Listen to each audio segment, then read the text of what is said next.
Accountant ആവാൻ ആഗ്രഹിക്കുന്ന എല്ലാവർക്കും ഉപകാരപ്പെടുന്ന ഒരു വീഡിയോ ആണിത്.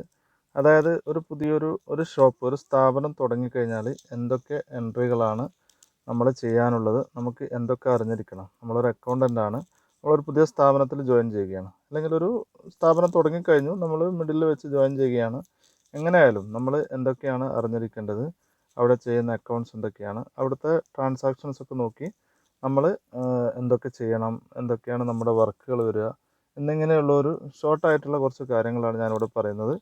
ഓക്കെ, അപ്പോൾ നമുക്ക് നമ്മളാദ്യം എന്തൊക്കെയാണ് നമ്മൾ ഒരു അക്കൗണ്ടൻ്റ് ആവുന്നതിന് മുമ്പ് നമുക്ക് കുറേ കാര്യങ്ങൾ അറിഞ്ഞിരിക്കണം. അതായത് ഡോക്യുമെൻസിനെ കുറിച്ച്, ടാക്സിനെ കുറിച്ച് നമുക്ക് പിന്നെ പ്രാക്ടിക്കലായിട്ട് നോളജ് ഉണ്ടായിരിക്കണം. അക്കൗണ്ട്സിനെ കുറിച്ച് എങ്ങനെയാണ് അക്കൗണ്ട്സ് നമ്മൾ അക്കാദമിക്കലായിട്ട് പഠിക്കുമ്പോൾ, നമുക്ക് ഇപ്പോൾ ഡിഗ്രിക്ക് പഠിക്കും, ബികോമിനായാലും അല്ലെങ്കിൽ അക്കൗണ്ടിങ് കോഴ്സ് ഏത് പഠിക്കുമ്പോഴായാലും നമ്മൾ ഓരോ സ്റ്റേറ്റ്മെൻറ്റ് വെച്ചിട്ടാണ് നമ്മൾ ചെയ്യുന്നത്. അല്ലെങ്കിൽ പല ഫർണിച്ചർ പർച്ചേസിന് എന്നൊരു സ്റ്റേറ്റ്മെൻറ്റാണ് നമുക്ക് കിട്ടുന്നത്.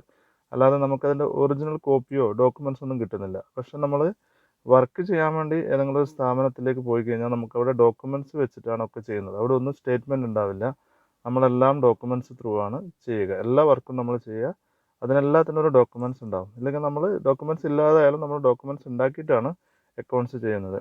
അപ്പോൾ നമ്മൾ ഒരു സ്ഥാപനത്തിൽ പോയി കഴിഞ്ഞാൽ എന്തൊക്കെ ഡോക്യുമെൻറ്റ്സ് ഉണ്ട് എന്നുള്ളത് ഫസ്റ്റ് തന്നെ നമ്മൾ മനസ്സിലാക്കി വെക്കണം. ഒരു കമ്പനിയിൽ ഒരുപാട് ഡോക്യുമെൻറ്റ്സുകൾ ഉണ്ടാകും. ഇൻവോയ്സ്, ഡെലിവറി നോട്ട്, പിന്നെ റിസിപ്റ്റ്, പേയ്മെൻറ്റ് വൗച്ചർ, അങ്ങനെ ഡെബിറ്റ് നോട്ട്, ക്രെഡിറ്റ് നോട്ട്, അങ്ങനെ ഒരുപാട് ഡോക്യുമെൻറ്റ്സ് ഉണ്ട്. അതിനെക്കുറിച്ചൊക്കെ നമ്മൾ ഡീറ്റെയിൽ ആയിട്ട് പഠിച്ചിരിക്കണം, മനസ്സിലാക്കിയിരിക്കണം. അത് ഓൾമോസ്റ്റ് എല്ലാവർക്കും അറിയുന്നതാണ്. ഇൻവോയ്സ് എന്താണ്, പർച്ചേസ് ഇൻവോയ്സ്, സെയിൽസ് ഇൻവോയ്സ്, നമ്മൾ സാധനം വിൽക്കുമ്പോൾ ഉള്ള ഇൻവോയ്സാണ് സെയിൽസ് ഇൻവോയ്സ്.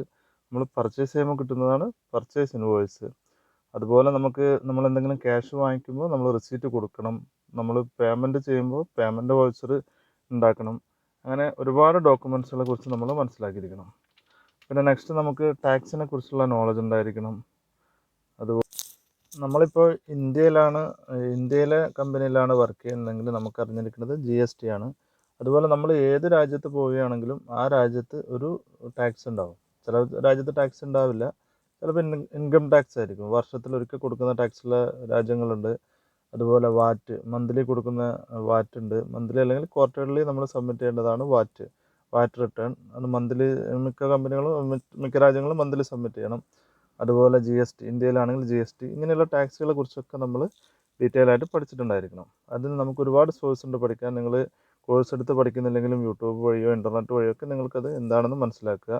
അതുപോലെ പ്രാക്ടിക്കലായിട്ട് നിങ്ങൾക്ക് ജേർണൽ എൻട്രീസും കാര്യങ്ങളൊക്കെ എങ്ങനെയാണ് ചെയ്യുക, അങ്ങനെയുള്ള കാര്യങ്ങളും നിങ്ങൾ മനസ്സിലാക്കുക.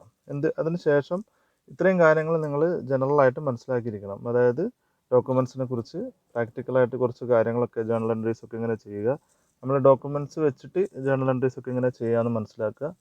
പിന്നെ നമ്മൾ ടാക്സിനെ കുറിച്ച് മനസ്സിലാക്കിയിരിക്കണം. എന്നിട്ട് നമ്മളൊരു കമ്പനിയിൽ ജോയിൻ ചെയ്ത് കഴിഞ്ഞാൽ നമുക്ക് ഇത്രയും കാര്യങ്ങൾ അറിയാമെങ്കിൽ തന്നെ നമുക്ക് ഒരു കോൺഫിഡൻറ്റ് ഉണ്ടാകും വർക്ക് ചെയ്യാൻ വേണ്ടിയിട്ട്. എങ്ങനെയാണ് ചെയ്യുക, എന്തൊക്കെയാണ് ചെയ്യാനുള്ളത്, എന്താണ് ടാക്സ് വരുന്ന കാര്യങ്ങൾ, ഇങ്ങനെയുള്ള കാര്യങ്ങളൊക്കെ നമുക്ക് മനസ്സിലാവും.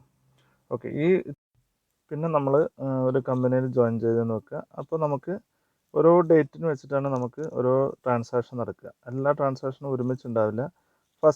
എല്ലാ കമ്പനിയിലും ഫസ്റ്റ് ട്രാൻസാക്ഷൻ ഉണ്ടാവുക ക്യാപിറ്റൽ കിട്ടി, അല്ലെങ്കിൽ നമ്മൾ ക്യാപിറ്റലിൽ നിന്നും കുറച്ച് എമൗണ്ട് എടുത്ത് ബാങ്കിലിട്ടു. പിന്നെ അതുപോലെ റെൻറ്റ് ഡെപ്പോസിറ്റ്, അങ്ങനെയൊക്കെ. നമുക്കൊരു പുതിയ കമ്പനിയാണ് ഞാൻ പറയുന്നത്. ഒരു പുതിയ കമ്പനിയിൽ സ്റ്റാർട്ടിങ്ങിൽ ഉണ്ടാകുന്ന കുറച്ച് ട്രാൻസാക്ഷൻസ് ആണ്. ഇതൊരു സ്റ്റാർട്ട് ചെയ്യുന്ന കമ്പനി മുതലുള്ള ട്രാൻസാക്ഷൻസ് ആണ് ഞാൻ പറയുന്നത്. അപ്പോൾ നിങ്ങൾക്ക് കറക്റ്റായിട്ട് ഒരു പുതിയ കമ്പനി തുടങ്ങുമ്പോൾ തന്നെ നിങ്ങൾ അതിലൊരു അക്കൗണ്ടൻ്റായിട്ട് ജോയിൻ ചെയ്യുകയാണെങ്കിലും നിങ്ങൾക്ക് എങ്ങനെയൊക്കെയാണ് എൻട്രീസ് ചെയ്യുക എന്നും എന്തൊക്കെ എൻട്രീസാണ് പൊതുവെ വരികയെന്നും നിങ്ങൾക്ക് മനസ്സിലാവും. കാരണം ഒരുപാട് ട്രാൻസാക്ഷൻ വരും. ചിലപ്പോൾ നമുക്ക് പെട്ടെന്നൊരു ഉദാഹരണത്തിന് ഞാനിപ്പോൾ ഇവിടെ എഴുതിയിട്ടുണ്ട്, ഒരു ഫർണിച്ചർ കുറച്ച് നമ്മൾ ഓണേഴ്സ് ഹൗസിൽ നിന്ന് 10,000 രൂപയുടെ ഫർണിച്ചർ ഒരു ഓണേഴ്സ് ഹൗസിൽ നിന്ന് എടുത്തിട്ടുണ്ട്. അതായത് നമ്മുടെ ഒരു പാർട്ട്ണറേ ഉള്ളൂ. അതായത് ആ പാർട്ട്ണർ ഒരു ക്യാഷ് 10 ലക്ഷം രൂപയും തന്നിട്ടുണ്ട്, 10,000 രൂപയുടെ ഫർണിച്ചറും തന്നിട്ടുണ്ട്. അപ്പോൾ എന്ത് ചെയ്യും, നമ്മൾ എന്ത് എൻട്രിയാണ് ചെയ്യുക? അതുപോലെ നമ്മൾ കുറേ കഴിഞ്ഞിട്ട് ചിലപ്പോൾ നമ്മൾ ചെറിയ എന്തെങ്കിലും എമൗണ്ട് പാർട്ട്നേഴ്സ് തിരിച്ചു കൊടുക്കും. അപ്പോൾ അങ്ങനെയൊക്കെ ഒരുപാട് എൻട്രീസ് വരും. അത് പിന്നെ അതുപോലെ ഷോറൂം മെയിൻ്റെനൻസ് ചെയ്യുമ്പോൾ അങ്ങനെ ഒരുപാട് എൻട്രികളൊക്കെ വരുന്നത് ഡീറ്റെയിൽ ആയിട്ട് പറയാം. നമ്മൾ ടാലിയിൽ ഇതൊക്കെ എങ്ങനെയാണ് പോസ്റ്റ് ചെയ്യുക എന്നാണ് നോക്കാൻ പോകുന്നത്. ഓക്കെ, അപ്പോൾ നമ്മളിവിടെ ഒരു കമ്പ്യൂട്ടർ ഷോപ്പാണ് നോക്കുന്നത്. നമുക്ക് ടാലി ചെയ്യാൻ നോക്കാം. ടാലിയിൽ എങ്ങനെയാണ് ഇത് ക്രിയേറ്റ് ചെയ്തിട്ട് നമ്മളൊരു അക്കൗണ്ട്സ് സ്റ്റാർട്ടിങ്ങിൽ എങ്ങനെയാണ് ഒരു കമ്പനിയുടെ അക്കൗണ്ട്സ് ചെയ്യുന്നതെന്ന് നോക്കാം. നമുക്ക് ഈ കമ്പ്യൂട്ടർ ഷോപ്പിന് വേണമെന്നുണ്ടെങ്കിൽ ഒരു പേര് എന്തെങ്കിലും കൊടുക്കാം. കാരണം കമ്പ്യൂട്ടർ ഷോപ്പ് STP കമ്പ്യൂട്ടേഴ്സ് എന്നുള്ളൊരു പേര് കൊടുക്കാം. ഒരു പേര് കൊടുത്തു കഴിഞ്ഞിട്ട് നമ്മൾ ഈ പേര് നമ്മൾ ടാലിയിൽ ഫസ്റ്റ് നമ്മൾ ചെയ്യേണ്ടത് ടാലിയിൽ ക്രിയേറ്റ് ചെയ്യണം. നമുക്കിപ്പോൾ ടാലി ഓപ്പൺ ചെയ്യുമ്പോൾ ഇങ്ങനെ ഒരു സ്ക്രീനാണ് വരിക. നമ്മൾ കമ്പനികളൊന്നും ഇല്ലെങ്കിൽ ഞാൻ പുതുതായിട്ടൊരു ടാലി ഓപ്പൺ ചെയ്തിട്ട് എങ്ങനെയാണെന്ന് കാണിച്ചു തരാം. നമ്മൾ ടാലി ഡബിൾ ക്ലിക്ക് ചെയ്ത് ഓപ്പൺ ചെയ്യുന്നു. ഓക്കെ, അപ്പോൾ ഞാനിവിടെ എഡ്യൂക്കേഷൻ മോഡിലാണ് ചെയ്യുന്നത്. എഡ്യൂക്കേഷൻ മോഡാണ്. അതായത് ഞാൻ ഇവിടെ ആക്റ്റീവ് ലൈസൻസ് ആക്ടിവേറ്റ് ചെയ്ത് നിങ്ങൾ ആക്ടിവേറ്റ് ലൈസൻസിൽ കൊടുത്ത് ലൈസൻസ് നമ്പറൊക്കെ ചെയ്തിട്ട് ഓപ്പൺ ചെയ്യുക. എന്നിട്ട് ഇവിടെ സെലക്ട് കമ്പനി എടുത്തു കഴിഞ്ഞാൽ ഒന്നുമില്ല, ഒരു കമ്പനിയും ക്രിയേറ്റ് ചെയ്തിട്ടില്ല. അപ്പോൾ നമ്മൾ ക്രിയേറ്റ് കമ്പനി ചെയ്തിട്ട് ക്രിയേറ്റ് ചെയ്യുക. ക്രിയേറ്റ് ചെയ്യുമ്പോൾ നമ്മൾ എന്താണോ കമ്പനിയുടെ പേര് STP കമ്പ്യൂട്ടേഴ്സിന് നമ്മളിവിടെ ക്രിയേറ്റ് ചെയ്യുക.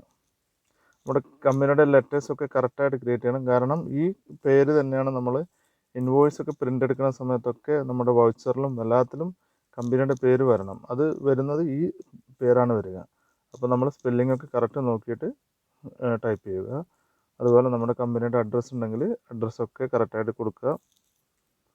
പിന്നെ കൺട്രി സെലക്ട് ചെയ്യുക, ഇന്ത്യ. പിന്നെ സ്റ്റേറ്റ് കേരള. നമ്മൾ ഈ കൺട്രിയും സ്റ്റേറ്റും കറക്റ്റായിട്ട് കൊടുക്കണം. കാരണം GST വരുമ്പോൾ നമുക്ക് മറ്റുള്ള സംസ്ഥാനത്തിൽ നിന്ന് വരുന്ന പർച്ചേസ് ചെയ്യുന്നതിനൊക്കെ GST വ്യത്യാസമുണ്ട്. അപ്പോൾ നമ്മളത് കറക്റ്റ് കൊടുക്കുക, അത് സെലക്ട് ചെയ്യണം സ്റ്റേറ്റ്. നമ്മളെ ഫോൺ നമ്പർ മൊബൈൽ നമ്പറൊക്കെ ടൈപ്പ് ചെയ്ത് കൊടുക്കാം. പിന്നെ ഇവിടെ ഫൈനാൻഷ്യൽ ഇയർ ബിഗിൻസ് ഫ്രം നമ്മൾ ഏത് വർഷമാണോ ഇതിപ്പോൾ 2021 സെപ്റ്റംബറിലാണ് സ്റ്റാർട്ട് ചെയ്യുന്നത്. അപ്പോൾ നമ്മൾ ഫൈനാൻഷ്യൽ ഇയർ എപ്പോഴും ഏപ്രിൽ 1 മുതൽ മാർച്ച് 31 വരെയാണ് വരിക. ആ ഒരു ഇയർ എൻഡിൻ്റെ ഇടയിലാണ് വരിക. അപ്പോൾ ഇത് 1/4/2021 ചെയ്യുക. പിന്നെ നമ്മൾ അക്കൗണ്ട്സ് ബിഗിൻ ചെയ്യുന്നത് നമ്മളിപ്പോൾ കമ്പനി ഇപ്പോൾ ഈ വർഷമാണ് 9-ാം മാസമാണ് സ്റ്റാർട്ട് ചെയ്യുന്നത്. അപ്പോൾ നമ്മളൊരു 1/9 അല്ലെങ്കിൽ നമുക്ക് ഏത് ആ കറക്റ്റ് ഡേറ്റിന് വേണമെന്നുണ്ടെങ്കിൽ അങ്ങനെ കൊടുക്കാം. നമുക്കിപ്പോൾ ഒരു 1/9 കൊടുക്കാം. അതായത് ഈ മാസം മുതലാണ് നമുക്ക് എൻട്രി ഉള്ളൂ. ഇതിന് മുന്നേ എൻട്രികളൊന്നും വേണ്ട, കാരണം നമ്മൾ ഇപ്പോഴാണ് കമ്പനി സ്റ്റാർട്ട് ചെയ്തിരിക്കുന്നത്.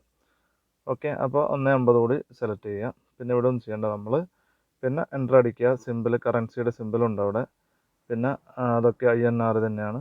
പിന്നെ സിമ്പിൾ ടു അതൊക്കെ ഓട്ടോമാറ്റിക്കായി ഡിഫോൾട്ടായിട്ട് വരുന്നതാണ്. നിങ്ങൾ എൻ്റർ അടിച്ച് ഞാൻ എൻ്റെ പഴയ ഒരുപാട് വീഡിയോസ് ഇതിനെക്കുറിച്ച് ഞാൻ ചെയ്തതാണ്. കമ്പനി ക്രിയേറ്റ് ചെയ്തതിനെക്കുറിച്ച് ഡീറ്റെയിൽ ആയിട്ട് ഞാൻ ഡിസ്ക്രിപ്ഷനിലൊക്കെ എൻ്റെ വീഡിയോസ് കൊടുത്തിട്ടുണ്ട്. വേറൊരു വീഡിയോ ഉണ്ട് ഇതിന് ഡീറ്റെയിൽ ആയിട്ട് കമ്പനി ക്രിയേറ്റ് ചെയ്യുന്നതൊക്കെ നിങ്ങൾക്ക് നോക്കിയിട്ട് ഡീറ്റെയിൽ ആയിട്ട് മനസ്സിലാക്കാം. ഓക്കെ, നമ്മളിപ്പോൾ കമ്പനി ക്രിയേറ്റ് ചെയ്തു. ഇവിടെ നിങ്ങൾക്ക് കറണ്ട് പീരീഡ് കാണാം. ആ ഒരു നമ്മൾ നേരത്തെ ഫൈനാൻഷ്യൽ പീരീഡ് കൊടുത്ത 1/4 മുതൽ അടുത്ത നെക്സ്റ്റ് ഇയർ 31/3 വരെയുള്ള അതാണ് നമ്മുടെ കമ്പനിയുടെ ഒരു വർഷത്തെ കറണ്ട് പീരീഡ്. പിന്നെ കറണ്ട് ഡേറ്റ് നമ്മൾ 1 സെപ്റ്റംബർ മുതലാണ് ഇതിന് എൻട്രി കൊടുത്തിരിക്കുന്നത്, അത് കാണാം. പിന്നെ ഇവിടെ ഒരു എൻട്രീസും നമ്മൾ ചെയ്യാത്തതുകൊണ്ട് നോ വൗച്ചേഴ്സ് എന്ന് കാണാം. നമ്മുടെ കമ്പനി പേരും കാണാം. അപ്പോൾ നമുക്ക് ഫസ്റ്റ് എന്താണോ ചെയ്യേണ്ടത് നമുക്ക് ഓരോ 1 by 1 ആയിട്ട് അതിനെക്കുറിച്ച് ഡീറ്റെയിൽ ആയിട്ട് പറഞ്ഞിട്ട് നമുക്കൊരു എൻട്രി എങ്ങനെയാണ് ചെയ്യാൻ നോക്കാം. ഫസ്റ്റ് നമ്മളിവിടെ കമ്പനി സ്റ്റാർട്ടഡ് വിത്ത് ക്യാഷ് ആണ്. അപ്പോൾ നമുക്ക് എന്ത് ട്രാൻസാക്ഷൻ കിട്ടിയാലും എന്ത് ഡോക്യുമെൻറ്റ്സ് കിട്ടിയാലും അതിൽ 2 എലിമെൻറ്റ്സ് നമ്മൾ കണ്ടുപിടിക്കണം. അതാണ് നമ്മുടെ മെയിൻ അതാണ് അക്കൗണ്ട്സിൻ്റെ. അതായത് നമ്മൾ ഡബിൾ എൻട്രി അക്കൗണ്ട്സ് ആണ് ചെയ്യുന്നത്. അപ്പോൾ ഡെബിറ്റും ക്രെഡിറ്റും നമ്മൾ ചെയ്യേണ്ടതാണ്. അപ്പോൾ നമുക്ക് 2 എലിമെൻറ്റ്സ് ഏത് ട്രാൻസാക്ഷൻ വന്നാലും 2 എലിമെൻറ്റ്സ് കണ്ടുപിടിക്കണം. ഇവിടെ നമ്മൾ കമ്പനി സ്റ്റാർട്ടഡ് വിത്ത് ക്യാഷ് എന്ന് പറഞ്ഞാൽ ഒരു കമ്പനിയിലേക്ക് ക്യാഷ് വരുന്നതും, അതായത് ഒരു കമ്പനി സ്റ്റാർട്ട് ചെയ്യുന്നത് എന്തുകൊണ്ടാണ്? ക്യാപിറ്റലാണ്. ക്യാപിറ്റൽ വെച്ചിട്ടാണ് ഒരു കമ്പനി സ്റ്റാർട്ട് ചെയ്യുന്നത്. ഓക്കെ, അപ്പോൾ ഈ ഇതിനെക്കുറിച്ചൊക്കെയുള്ള ഒരു അക്കൗണ്ട്സിൻ്റെ ബേസിക് ആയിട്ടുള്ള ഒരു വീഡിയോ ഞാൻ ചെയ്തിട്ടുണ്ട്. ഈ വീഡിയോയുടെ ഡിസ്ക്രിപ്ഷനിൽ അതിൻ്റെ ലിങ്ക് കൊടുത്തിട്ടുണ്ട്, നിങ്ങൾ അത് പോയിട്ട് കാണുക.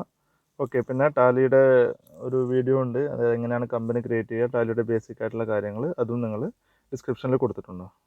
ഇതിൻ്റെ സെക്കൻഡ് പാർട്ടിൽ എങ്ങനെയാണ് ഓരോ ജേർണൽ എൻട്രിയും നമ്മൾ പോസ്റ്റ് ചെയ്യുക, വൗച്ചേഴ്സ് എങ്ങനെയാണ് പോസ്റ്റ് ചെയ്യുക എന്ന് പഠിക്കാം.